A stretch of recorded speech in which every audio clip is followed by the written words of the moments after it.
அடுத்த எம்ஜிஆர் நான் தான் அப்படின்னு சொல்லி விஜய் அவர்கள் களமிறங்கியிருந்தாரு அரசியல்ல. எம்ஜிஆர் அவர்களையும் தாண்டிய ஒரு சாதனையை நிகழ்த்தி காமிச்சிருக்கிறாரு. இது ரியாலிட்டியா அப்படின்ற மாதிரி யோசிக்கிற அளவுக்கான ஒரு சாதனை அப்படின்னு தான் சொல்லலாம். ஸோ எம்ஜிஆர் அவர்களை பொறுத்த வரைக்கும் அவருடைய சினிமாவில இருந்து பாலிடிக்ஸ் அப்படின்னு வந்த ஒரு மனுஷங்கள்லயே பெரிய அளவு ஒரு மக்கள்ல பெரிய அளவு இடம் பிடிச்ச ஒரு ஆள்னா கண்டிப்பா அதுல எம்ஜிஆர் அவர்கள் இருக்கிறாரு. எம்ஜிஆர் அவர்களை பொறுத்த வரைக்கும் திரைப்படத்துல கூட மாராலிட்டினா என்ன, எப்படி வாழணும், வாழ்க்கை பாடத்தை சினிமா மூலமா மக்களுக்கு காமிச்சவர் தான் வந்து எம்ஜிஆர் அவர்கள். ஸ்மோக் பண்ணாம ஒரு ஆல்கஹாலிக்கா அவரை காமிக்காம அந்த மாதிரியான ஒரு ரோல்ஸை வந்து பெக்யூலியரா வந்து காமிச்சிருக்கிறாரு. திரையில கூட அவரை வந்து எப்படி மாரலான ஒரு பர்சனா இருக்கணும் அப்படின்ற மாதிரி தான் அவருடைய படங்கள் எல்லாமே ப்ரொஜெக்ட் பண்ணியிருக்கு. ஆனா விஜய் அவர்கள் அந்த மாதிரி கிடையாது. அவருடைய திரைப்படங்கள் உங்களுக்கு தெரிஞ்சதுதான். ஒரு ஆல்கஹாலிக் பர்சனா வந்திருக்கிறாரு, கேங்ஸ்டரா வந்திருக்கிறாரு, ஆல்கஹாலிக்கா ஒரு லெக்சரரா வந்திருக்கிறாரு.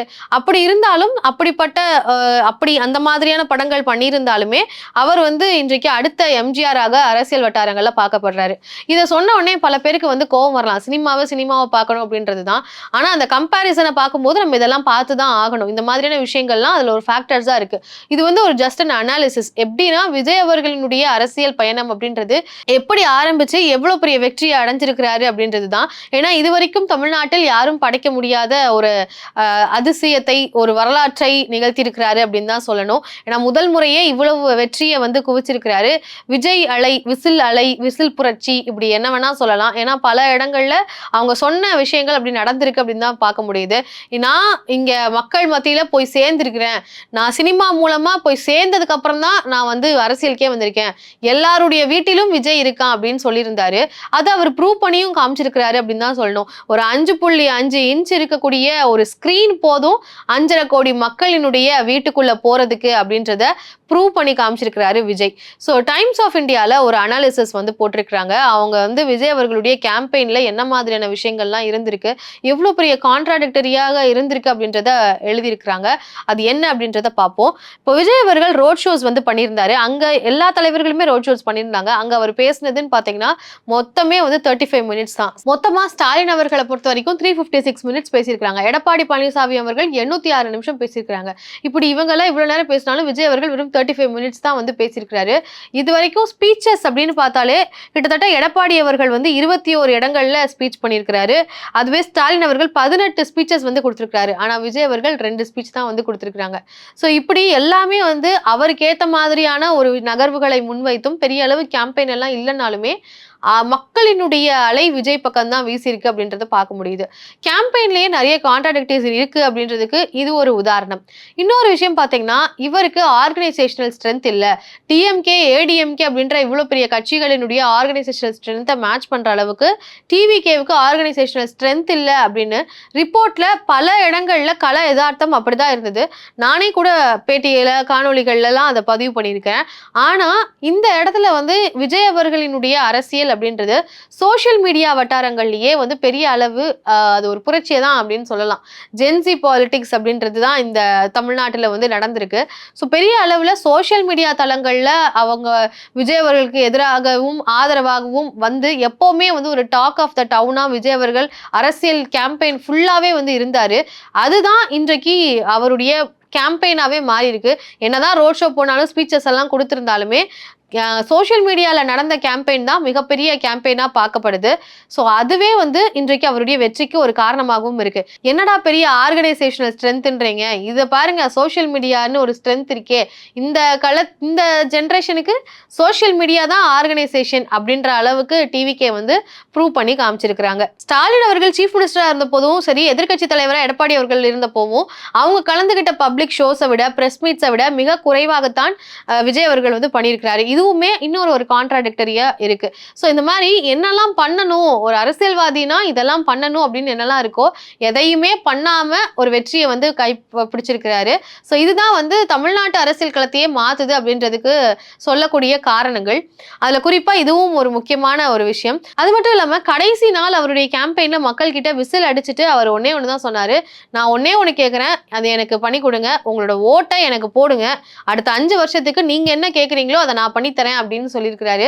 மக்களுக்கு ஏத்த மாதிரி மக்கள் எதை விரும்புறாங்க, ஒரு எமோஷனலான விஷயங்கள் எல்லாம் மக்கள் முன்னாடி விஜய் அவர்கள் எடுத்து வச்சது பெரிய அளவு ஒர்க் அவுட் ஆயிருக்கு. இன்னொரு விஷயம், விஜய் அவர்களுடைய இந்த என்ட்ரி என்னதான் இவ்வளவு கான்ட்ராடிக்டரியான விஷயங்கள் இருந்தாலும் தமிழ்நாடு மக்களுக்கு இந்த டைம்ல தேவைப்பட்டது ஒரு ப்ராமினென்ட்டான லீடர்.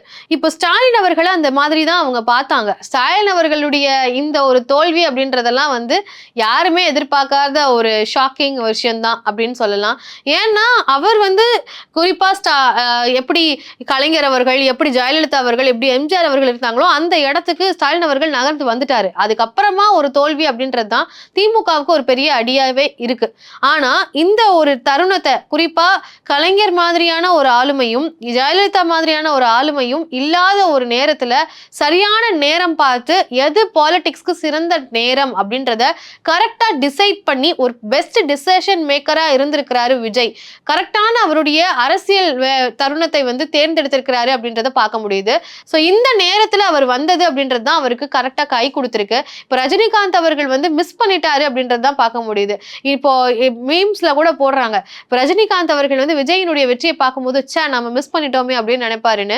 அது உண்மைதான். ஏன்னா 1990ஸ்ல அரசியலுக்கு வந்திருந்தாருன்னா அவருக்கு அப்போ இருந்த பீக்கு, அவருக்கு இருந்த செல்வாக்கு, அவருக்கு மக்கள் மீது மக்களுக்கு ரஜினிகாந்த் அவர்கள் மேல இருந்த அந்த மதிப்பு மரியாதை, அவருடைய ஒரு வார்த்தை எந்த அளவுக்கு ஆட்சி மாற்றத்துக்கு காரணமாகவும் இருந்துச்சு. அது பெரிய அளவு பிரதிபலிக்காத சூழலும் இருந்திருக்கு.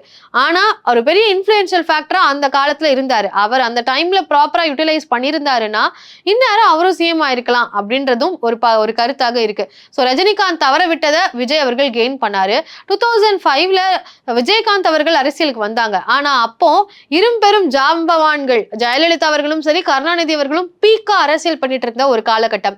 அப்போ விஜயகாந்த் அவர்கள் வந்தது அப்படின்றது அது வந்து பெரிய அளவு விஜய்க்கு கொடுத்த ஒரு மாச விஜயகாந்த் அவர்களுக்கு கொடுக்கல அப்படின்னு தான் சொல்லணும். மாச கொடுக்கலன்னு சொல்ல முடியாது, அரசியல்ல இந்த ஒரு வெற்றியை கொடுக்கலன்னு வேணா சொல்லலாம். ஏன்னா அவரும் ஒரு மாசான லீடரா மக்கள் மத்தியில பார்க்கப்பட்டாரு. கமல்ஹாசன் அவர்களுக்கு வேணா மாச கொடுக்கலன்னு சொல்லலாம். ஏன்னா கமல்ஹாசனுடைய வருகை அப்படின்றது பெரிய அளவு ஒரு மாஸ் அப்பீல வந்து அவருக்கு கொடுக்கல. ஸோ அதுவே அவருக்கு ஒரு செட்பேக் அப்படின்னு சொல்லலாம். என்னதான் அவர் டார்ச் லைட்டை போட்டு உடைச்சாலும், டிவியை உடைச்சாலும் எதுவுமே மக்கள் மத்தியில பெரிய அளவு ஒர்க் அவுட் ஆகல.